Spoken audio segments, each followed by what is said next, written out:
Assalamu alaikum wa rahmatullahi wa barakatuh. Que la paix soit sur vous ainsi que la miséricorde et la bénédiction. L'islam, qui est la religion de notre Créateur Allah subhanahu wa ta'ala, est une miséricorde et une bonne annonce pour toute l'humanité. Car la mission principale du prophète Mohammed sallallahu alayhi wa sallam, qui est le sceau de la prophétie, qui est le dernier prophète envoyé pour toute l'humanité, comme miséricorde et bonne annonce, sa mission principale a été de faire sortir les gens de l'adoration et de la soumission des idoles et des créatures vers la lumière de la soumission et de l'adoration du Créateur des créatures, notre Créateur à tous, Allah subhanahu wa ta'ala. Ce que je vais vous dire dans cet audio, vous ne l'entendrez nulle part en Occident, dans tout ce qui est officiel, dans tout ce qui est public et officiel. Vous n'entendrez pas ce discours de vérité qui est réel.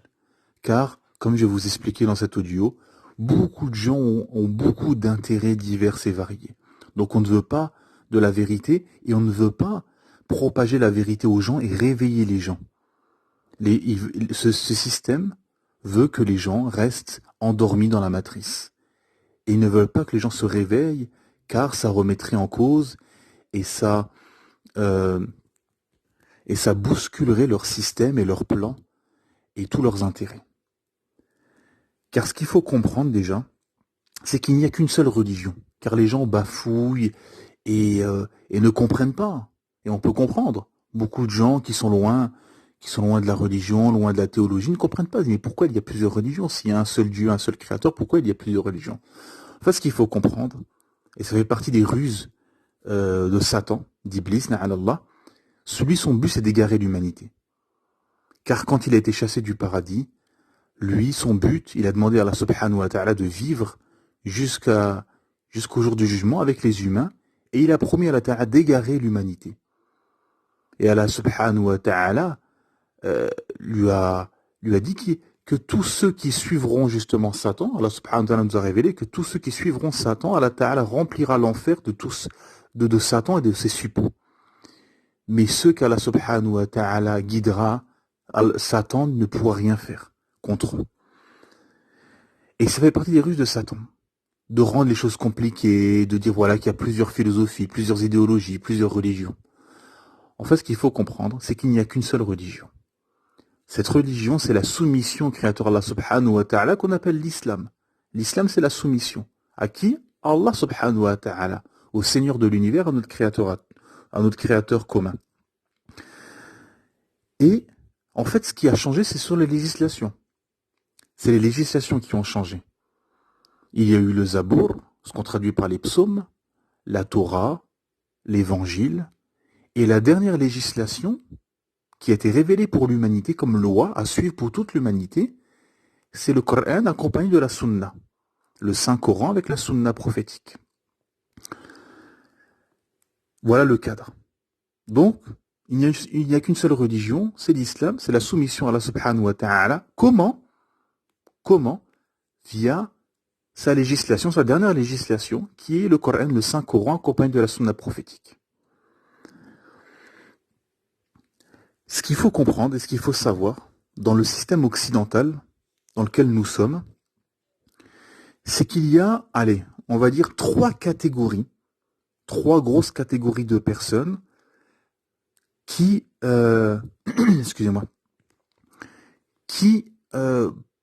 pour lesquelles l'islam est un obstacle, est un rempart et est un concurrent très dangereux pour leurs intérêts, leurs petites magouilles et compagnie.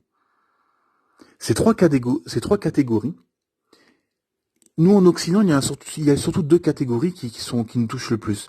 La troisième catégorie, qui sont les idolâtres au sens propre du terme, qui s'inclinent devant des statues, devant des vaches, etc., qui sont plus répandus en Afrique, en Asie, etc. Donc parce qu'il y a plusieurs sortes d'idolâtrie, il y a plusieurs définitions d'idolâtrie. Celui qui est athée mais qui suit le système ou qui suit son tyran ou son dictateur, c'est une forme d'idolâtrie. Bon, mais on va dire au sens propre, au sens matériel du terme, c'est-à-dire les idolâtres, etc. Pour eux, l'islam est un obstacle considérable. Et c'est pour ça que les Quraysh, donc la tribu qui dominait dans la péninsule arabique à l'époque du prophète sallam, a combattu le prophète sallam. Pourtant, le prophète sallam était considéré comme quelqu'un de propre, d'honnête, de juste, qui disait la vérité, qui ne mentait pas, qui était un bienfaiteur. Et tout le monde s'est mis à le combattre du moment où il est venu avec le tawhid. Le tawhid qui est l'unification divine, qui est l'unicité divine. Car tous ces gens adoraient Allah, mais associaient Allah subhanahu wa ta'ala, via des statues, via des idoles, etc. Et le prophète sallam, justement, est venu pour faire sortir les gens de l'adoration des idoles vers l'adoration du Créateur, Allah subhanahu wa ta'ala, qui est la seule divinité existante et qui est la seule divinité qu'on doit adorer, qui est Allah subhanahu wa ta'ala, notre Créateur, le Seigneur de l'univers, celui qui a tout créé. Tout ce qui est autour de toi, tout ce que tu vois, tout ce qui est inerte, vivant, la faune, la flore, les astres, ta famille, tes parents, tout le monde, tout ce qui est autour de toi, tout objet, tout ce qui est autour de nous a été créé par Allah subhanahu wa ta'ala. Et donc ça n'arrangeait pas leurs petites magouilles, ça n'arrangeait pas leurs intérêts à ces idolâtres. Donc ces gens-là ont combattu le prophète sallam et ont empêché que l'islam s'étend. Mais comme c'est la vérité, comme c'est la religion de notre Créateur Allah subhanahu wa ta'ala, cette prédication au milieu du désert au 7e siècle, aujourd'hui, s'est propagée partout dans le monde. Partout dans le monde. Comme disaient les savants, si cette religion aurait été inventée par un humain, ça ferait longtemps que les gens seraient détournés, auraient trouvé des contradictions, etc. Il n'y a aucune contradiction. Le Coran que vous avez accès aujourd'hui est le même qu'il y a 14 siècles. Et avec tous les miracles qu'il y a dedans, qui ont été découverts, les miracles scientifiques, biologiques, linguistiques, législatifs, scientifiques, etc., qui sont dans le Coran. Donc il y a cette catégorie que je vais éliminer entre guillemets, d'idolâtres, qui sont moins présents, on va dire, en Occident. Et il y a deux autres catégories. La première, qui sont, on va dire, la masse des gens, qui sont les gens qui suivent les passions et les fantasmes. Pour eux, l'islam est un obstacle, car eux veulent assouvir les passions, qui sont les gens de la masse. Pour les gens de la masse, l'écrasante majorité des gens, qui sont dans les passions, les désirs et les fantasmes, l'islam est un obstacle, car l'islam combat les passions. L'islam interdit les passions. Pourquoi ? Car il y a beaucoup de mots MAUX dans toutes ces passions. Les jeux d'argent, l'alcool, le fait que les femmes et les hommes se mélangent, etc. On voit les ravages. Tous les jours, on entend un ministre, un PDG qui est accusé de viol, d'agression sexuelle, etc. Pourquoi ? Parce qu'on a mélangé les hommes et les femmes. Et en plus, on dit aux femmes, habillez-vous comme vous voulez. Vous êtes comme un homme, vous avez le même physique. Alors que non. C'est pour ça que la partie awara, la partie, la nudité de la femme en islam est beaucoup plus importante que celle de l'homme. On n'a pas le même physique. Ça, c'est, excusez-moi, n'importe qui est honnête intellectuellement, qui est rationnel, admettra ceci, que le physique d'une femme n'est pas la même chose que le physique d'un homme. Ça n'a rien à voir. Et donc on veut tromper les gens. Et vous avez donc tous ces gens qui sont dans les passions. Et donc pour eux, l'islam est un obstacle. Car l'islam empêche les passions. Vous avez des gens qui disent « Ah, moi je suis contre le voile ». Lui, il était contre le voile parce que ces gens-là, qui sont contre le voile, par exemple ces femmes qui disent « Oh, moi je suis contre le voile », ils n'ont aucun argument technique ou scientifique qui prouverait que le voile ne serait pas bien. Au contraire, c'est un bienfait pour la femme. C'est une miséricorde d'Allah subhanahu wa ta'ala. Car Allah subhanahu wa ta'ala a donné aux femmes du sang de se couvrir pour empêcher que celui dont le cœur est malade ne vous convoite, comme Allah ta'ala nous l'explique dans Surat Al-Ahzab, la Surat les Coalisés, la Surat 33. Et ces femmes-là disent, moi je suis contre le voile, etc. Pourquoi ? Parce qu'elle, dans son idée, dans son subconscient, si un jour l'islam arrive au pouvoir en France, par exemple, ou en Belgique, ou en Suisse, ou en Allemagne, ou en Occident, eh ben, elle ne pourra plus mettre des décolletés plongeants, elle ne pourra plus mettre des petites tenues, se maquiller, se parfumer, etc. Donc ça touche ses passions. Comme l'homme qui dit, je suis contre l'islam parce que l'islam interdit l'alcool et les casinos, et les jeux d'argent. Donc lui, comme il fréquente les casinos et qu'il boit de l'alcool, ça n'arrange pas ses petites passions. Donc, pour eux, l'islam est un obstacle considérable à assouvir leurs besoins et leurs passions, qui sont des mâles pour eux, qui sont des maux terribles, MAUX, pour leur corps, leur esprit, leurs finances, etc. C'est factuel. tous les gens qui sont en dépression, qui sont ruinés, qui se suicident, qui sont dans des dépendances dues à l'alcool, aux drogues, à la cigarette, aux jeux d'argent, etc. Toute personne honnête intellectuelle, toute personne honnête intellectuellement est obligée d'admettre ceci, que tous ces malheurs qu'Allah subhanahu wa ta'ala interdit sont néfastes et sont nocifs pour les sociétés et pour les vies des concitoyens et des gens qui consomment ces malheurs. Et il y a une troisième catégorie qui est plus dangereuse, qui est la catégorie, on va la définir comme une catégorie de gens qui ont beaucoup d'intérêt dans ce système et qui ont beaucoup de conflits d'intérêts. Cette catégorie de gens sont en plein dans la matrice et sont au pouvoir dans la matrice, dans ce système occidental justement, et qui ont beaucoup d'intérêt et qui veulent que le système reste et qui ne veulent pas que ça change. Ce sont bien évidemment les politiques, les médias, les hauts fonctionnaires, les grands patrons d'entreprise, etc. Et tous leurs suppôts et leurs suiveurs. Tous ces gens-là ont beaucoup d'intérêts et beaucoup de conflits d'intérêts. Ils ne veulent pas que le système change, car le système arrange leurs petites magouilles et leurs passions.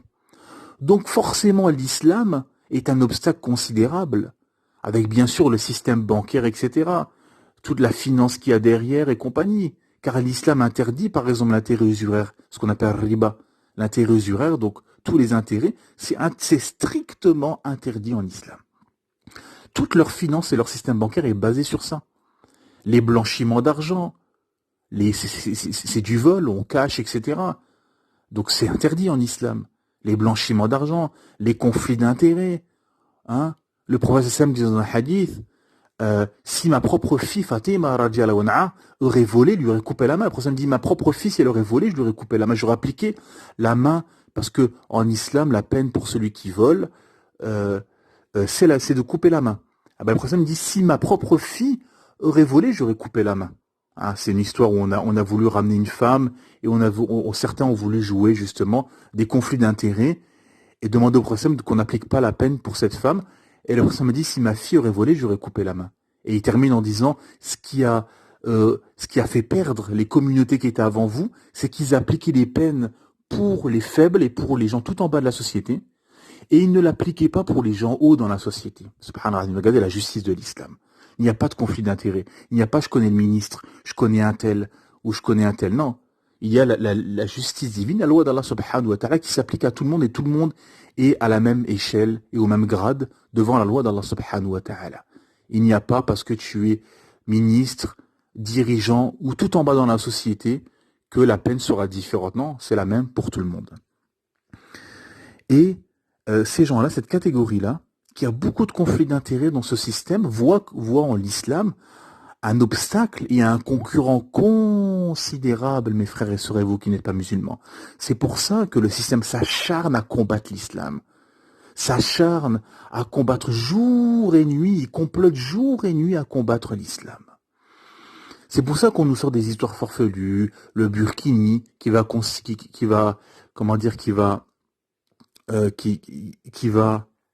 concerner une poignée de femmes, le hijab, le voile. On vous parle de choses.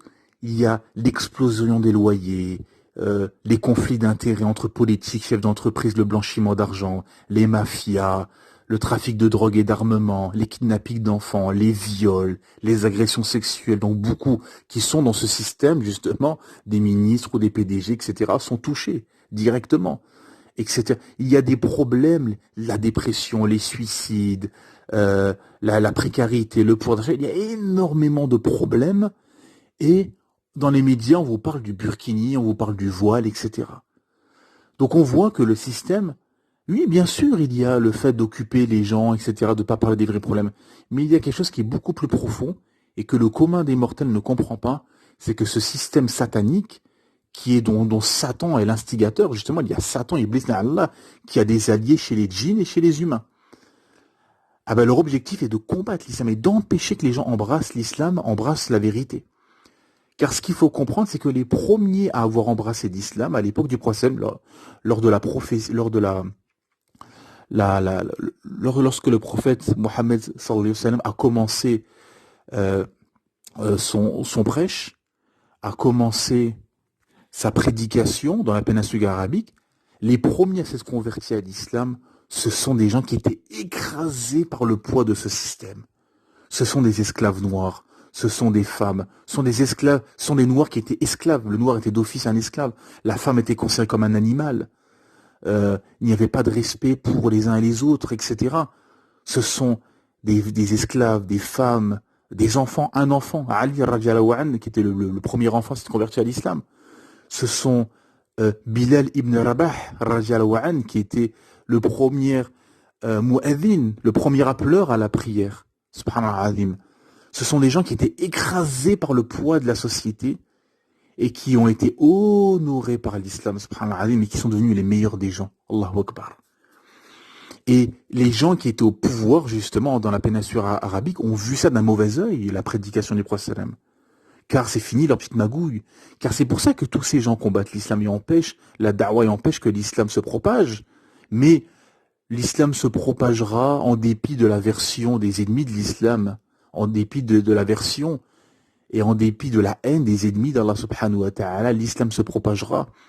Car l'islam est la religion de notre créateur Allah subhanahu wa ta'ala et c'est la vérité. Et l'islam emporte les cœurs. Et c'est ça qu'il faut comprendre. C'est que tous ces gens-là ont beaucoup de conflits d'intérêts et ne veulent pas que la vérité se propage. Car c'est fini leur petite magouille. Car quand l'islam arrive au pouvoir, c'est fini les conflits d'intérêts. C'est fini les petites magouilles. C'est fini les malheurs et la propagation de tous ces malheurs, l'alcool, les jeux d'argent, la fornication, les sites de rencontres, etc. C'est fini toute cette immoralité et cette déviance et cette décadence. C'est fini tout ceci. C'est fini l'enrichissement d'une clique mafieuse au détriment de l'appauvrissement des peuples. C'est fini tout ceci. Donc c'est pour ça que ça leur fait mal. C'est pour ça que ce système combat et s'acharne à combattre l'islam. Car cette catégorie, cette troisième catégorie, qui est au pouvoir dans les médias, dans la politique, dans les entreprises, etc., voit d'un mauvais œil l'islam, voit d'un mauvais œil la vérité, car c'est un obstacle considérable à leurs petites magouilles et à leurs intérêts. C'est fini à la fête, et ils le savent très bien. Ils le savent, beaucoup savent que c'est la vérité du Seigneur de l'univers, Allah subhanahu wa ta'ala. Mais ils ont conclu un pacte avec Satan. Ces gens-là ont conclu un pacte avec Satan. Satan, Iblis na'alallah, a un pacte avec ces gens-là. Et ce sont des suppôts de Satan.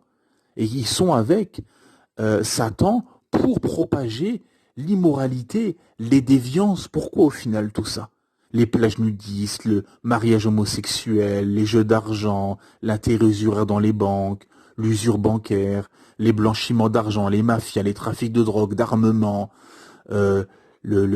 l'alcool, la drogue, tout ça qui se propage, l'immoralité, le combat contre l'islam, pour égarer l'humanité au final. Car c'est le but de Satan, n'oubliez pas.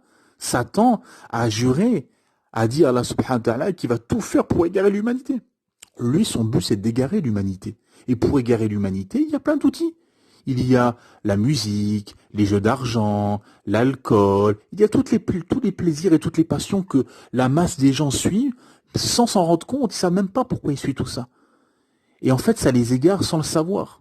Et ils sont pris dedans parce que ça leur plaît. Ça plaît à leur nefs. Leur nefs qui est là, qui est leur âme incitatrice au mal. Et c'est ça que suivent la plupart des gens. La plupart des gens suivent leur passion, suivent ce qui leur chante, ce qui leur ce qui leur passe par la tête, etc. Et l'islam dit non. L'islam te dit qu'il y a des droits, des devoirs, il y a un cadre, il y a ça, c'est interdit. Et tout ce qui est interdit en islam, c'est pour ton bien. C'est pour ton bien. Tout ce qui est autorisé en islam, c'est pour ton bien. Allah Ta'ala t'a donné 5 rendez-vous par jour, les 5 prières, le ramadan une fois dans l'année, etc. Tout ce qu'Allah Ta'ala a autorisé, c'est pour notre bien, c'est pour le bien de l'humanité. Et tout ce qu'Allah Ta'ala a interdit, c'est pour le bien de l'humanité. Tout ce qui est interdit. Et donc tous ces gens-là, qui sont au pouvoir en Occident, font tout pour combattre et pour rendre tortueux le chemin d'Allah subhanahu wa ta'ala, comme Allah Ta'ala nous l'a révélé. Et ceux qui rendent le chemin tortueux, Et ces gens-là te rendent le chemin tortueux. Et s'ils ne se répandent pas, et s'ils meurent dans cet état, billah, ils auront un châtiment énorme, comme Allah Ta'ala nous l'a révélé. Ils auront un châtiment énorme, énorme s'ils ne se répandent pas. Allah subhanahu wa ta'ala. Car c'est quelque chose de grave. Car eux sont des mécréants, sont dans la négation du Créateur Allah Ta'ala, mais en plus, ils encouragent les gens à refuser le message divin et à refuser de croire en Allah subhanahu wa ta'ala et rendre ce chemin tortueux. C'est comme l'histoire du péché que tu vas faire tout seul, sans te retrouver à Allah Ta'ala, et Allah subhanahu wa ta'ala te pardonnera, inshallah bi'idhnillah. Et celui qui fait le péché ouvertement et qui propage ce péché, ce n'est pas la même chose. Ce n'est plus la même histoire.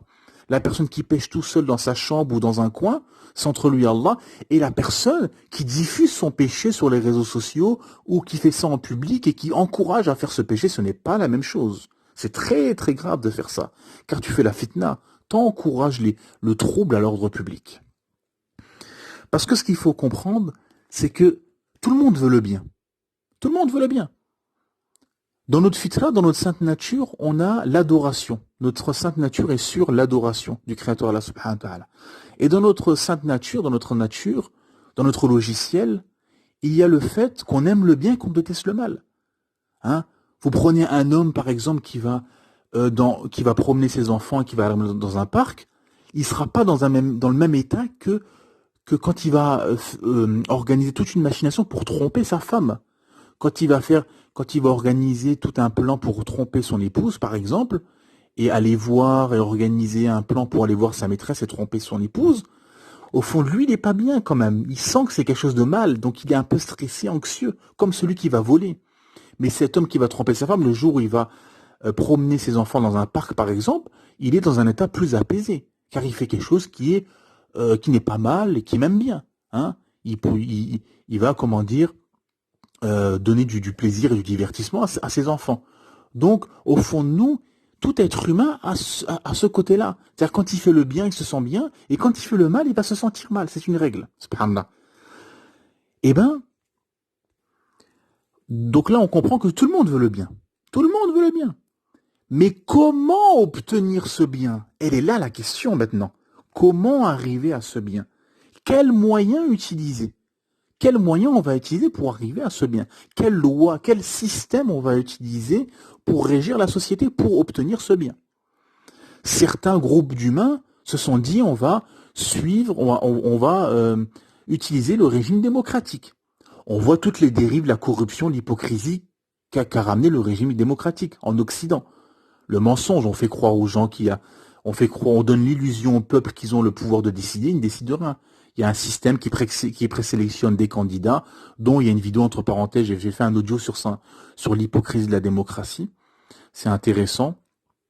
Donc, où j'explique ceci, justement, que le système démocratique, c'est basé sur ça. On fait croire aux gens, les gens vous disent, nous, c'est la loi des hommes. Non, c'est pas la loi des hommes, c'est la loi de quelques hommes, d'une clique d'hommes mafieux corrompus, qui font les lois du système, c'est tout. Il y a des candidats présélectionnés, le candidat du système arrive au pouvoir et le système reste en place. Donc ça change rien. Donc le système démocratique, on voit l'hypocrisie, on voit le mensonge, hein. Ce sont des gens du mensonge en Occident. C'est l'empire du mensonge, on voit les dérives, les conflits d'intérêts, etc.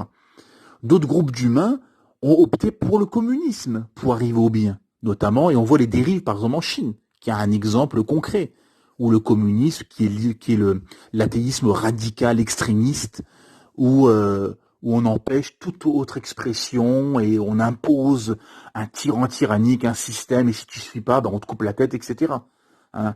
Donc il y a, comment dire, plusieurs sortes de pensées. Hein. Plusieurs sortes de pensées pour arriver à ce bien. Certains ont opté pour un tyran tyrannique. Voilà. Le seul bien, car Allah subhanahu wa ta'ala nous a donné un coffre avec la bonne combinaison. Voilà. Tu peux utiliser toutes les combinaisons que tu veux. Ça ne marchera pas. La seule combinaison qui marchera, c'est la combinaison qu'Allah subhanahu wa ta'ala nous a révélée pour ouvrir ce coffre-fort. Et la combinaison qu'Allah subhanahu wa ta'ala nous a donnée, nous a révélée, c'est sa loi. C'est la sharia d'Allah subhanahu wa ta'ala. c'est la loi de notre Créateur Allah subhanahu wa ta'ala. Et c'est la seule combinaison, et c'est le seul système et la seule loi qui est valable et qui est pour l'intérêt des peuples, l'intérêt général, et qui est valable pour toute l'humanité, et qui est intemporelle, et qui est pour l'intérêt des gens, et qui empêche justement que des groupements humains s'accaparent les richesses au détriment de l'appauvrissement des peuples, qui empêche les mafias, qui empêche que tous les pouvoirs soient donnés à un tyran tyrannique, qui empêche que les gens sombrent dans l'alcool, les jeux d'argent, la cigarette, la fornication, etc., qui provoque ensuite l'éclatement des familles, les troubles, etc., tout ce qui va découler, etc. Donc l'islam est le seul système viable pour toute l'humanité. Tous les autres sont des systèmes en carton voués à l'échec et voués à l'écrasement, comme on voit. Tous les systèmes s'écrasent et on voit l'hypocrisie, on voit la décadence et la déchéance à tous les niveaux financiers, moraux, euh, euh, au niveau de l'entrepreneuriat, au niveau des relations humaines, du vivre ensemble, etc. À tous les niveaux, on voit que tout s'effondre, car c'est pas basé sur un système sain. Et le seul système sain, c'est le système que notre Créateur Allah subhanahu wa ta'ala nous a révélé. Car Allah subhanahu wa ta'ala nous dit, traduction dans le sens, il y a en cela, ces enseignements, ce Coran, un message à un peuple d'adorateurs. Et nous, Allah, nous t'avons au prophète Mohammed envoyé comme miséricorde pour l'univers. Dis, voilà ce qui m'est révélé. Votre Dieu est un Dieu unique. Êtes-vous soumis, décidés à embrasser l'islam?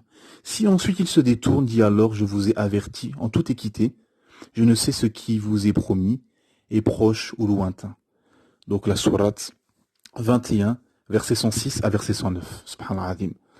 Donc Allah subhanahu wa ta'ala nous a envoyé sa combinaison parfaite, sa loi parfaite pour l'humanité, comme système logique et de bon sens, et pour l'intérêt des peuples et l'intérêt général. Si les gens savaient, connaissaient la sharia d'Allah, la loi d'Allah subhanahu wa ta'ala, les gens se battraient pour qu'elle arrive au pouvoir, subhanallah. Mais les gens sont plongés dans les désirs, les passions, les fantasmes et les conflits d'intérêts, et l'idolâtrie et la soumission aux créatures et non au Créateur Allah subhanahu wa ta'ala. Et donc les gens sont dans les malheurs. Et on voit le système dégénéré dans lequel nous sommes, corrompus, où les pulsions sont assouvies, les plaisirs sont assouvis en public, et les gens sont complètement dégénérés, sont comme des animaux, sont même pires que les animaux, comme Allah subhanahu wa ta'ala nous dit, ces gens-là sont pires que les animaux. Wal'iyadu billah. Et nous transmettons la vérité de notre Créateur, Allah subhanahu wa ta'ala. Nous transmettons la vérité, le message qu'Allah subhanahu wa ta'ala a révélé pour toute l'humanité comme miséricorde et bonne annonce. Le prophète sallam, dans son sermon d'adieu, nous a dit transmettez aux absents, subhanallah adim. Et il faut transmettre la vérité, réveiller les gens, réveiller les consciences, faire comprendre aux gens que nous n'avons pas été créés en vain, qu'Allah Ta'ala nous a créés pour l'adorer. J'ai créé les djinns et les hommes pour m'adorer. Nous avons été créés pour adorer notre Créateur Allah subhanahu wa ta'ala. Comment? Via sa dernière législation qui est le Coran et la Sunna à suivre pour toute l'humanité comme miséricorde et bonne annonce. Et c'est le seul moyen de sortir de cette dictature des créatures vers la soumission au Créateur Allah subhanahu wa ta'ala, la lumière de la soumission à notre Créateur Allah subhanahu wa ta'ala. Allah ta'ala nous dit, traduction dans le sens, et obéissez à Allah et aux messagers afin qu'il vous soit fait miséricorde, et concourez au pardon de votre Seigneur et à un jardin paradis large comme les cieux et la terre, préparé pour les pieux, qui dépensent dans l'aisance et dans l'adversité, qui domine leur rage et pardonne à autrui, car Allah aime les bienfaisants. Subhanallah, la sourate 3, verset 132 à verset 134, traduction dans le sens. Voilà, il faut transmettre, et Allah subhanahu wa ta'ala est pardonneur et miséricordieux, peu importe ce que tu as fait dans le passé. Allah ta'ala est accueillant au repentir, et pardonneur et miséricordieux. Et c'est ça qu'il faut comprendre et méditer. Mes frères et sœurs, vous qui n'êtes pas musulmans, c'est de comprendre ceci, de prendre conscience de tout ceci. Car En suivant la vérité, bien évidemment, tu seras marginalisé, tu seras considéré comme un intrus et comme un étranger, comme le prophète sallam nous a dit que l'islam est arrivé étranger et repartira étranger, redeviendra étranger, subhanallah azim. Et nous sommes dans cette époque où celui qui suit la vérité est considéré comme un étranger, est considéré comme quelqu'un, comme un intrus, mais celui qui plonge dans les passions, dans l'indécence, dans l'immoralité, dans les débauches, et dans les passions les plus viles et les déviances les plus farfelues est considéré comme quelqu'un de normal, wal'iyadu billah, et celui qui suit la vérité, qui se soumet à son créateur, Allah Ta'ala, est considéré comme un étranger. Regardez, quelle, quelle époque de dégénéré, quelle époque dans l'humain est arrivé, quelle déchéance l'humain est tombé, wal'iyadu billah. Dans quelle situation est l'humanité? Préservez-vous et tenez entre vents et marées dans ce système satanique corrompu de Tarout, acquis à la cause de Satan et des passions, où les passions ont été érigées au rang de divinité. Et Allah Ta'ala nous dit dans la sourate 66, verset 6, traduction dans le sens: ô vous qui avez cru, préservez vos personnes et vos familles d'un feu dont le combustible sera les gens et les pierres. Surveillés par des anges rudes, durs, ne désobéissant jamais à Allah en ce qu'il leur commande et faisant strictement ce qu'on leur ordonne. Subhanallah azim. Car quand ce sera fini, et les comptes seront dressés, et on fera les comptes de chacun. Subhanallah azim. Tu t'es désavoué de ce système, ou tu t'es soumis à ce système, tu as suivi la parole de ton créateur Allah Ta'ala, ou tu as suivi des faibles créatures, des idolâtres, des sataniques, des pervers, des passionnés, wal'iyadu billah. Tu t'es soumis au système, ou tu t'es soumis à ton créateur Allah subhanahu wa ta'ala. C'est ça qu'il faut comprendre, car il y a deux camps. Il y a ceux qui sont les suppôts de Satan et qui attendent la venue de Masih ad-Dajjal, le faux Messie, et ceux, alhamdoulilah, les alliés d'Allah subhanahu wa ta'ala, qui sont soumis à Allah ta'ala et qui attendent la venue, le retour de Isa alayhi salam, de Jésus, paix sur lui. Voilà les deux camps qui se dessinent, subhanallah al-azim. Et je vais finir avec ce verset magistral où Allah ta'ala nous dit: Sabiqu ila maghfiratin min rabbikum وجنة عرضها كعرض السماء والأرض أعدت للذين آمنوا بالله ورسوله ذلك فضل الله يؤتيه من يشاء والله ذو الفضل العظيم. Traduction dans le sens: hâtez-vous vers un pardon de votre Seigneur ainsi qu'un paradis aussi large que le ciel et la terre, préparé pour ceux qui ont cru en Allah et en ses messagers. Telle est la grâce d'Allah qu'il donne à qui il veut, et Allah est le détenteur de l'énorme grâce. Sourate 57, verset 21, traduction dans le sens. Donc, tenez au livre d'Allah subhanahu wa ta'ala et la sunnah de son messager, le prophète Mohammed sallallahu alayhi wa sallam, paix et bénédiction, prendre la mesure des textes et agissez en conséquence. Subhanaka wa bihamdik, ashhadu an la ilaha illa ant, astaghfiruka wa atubu ilayk.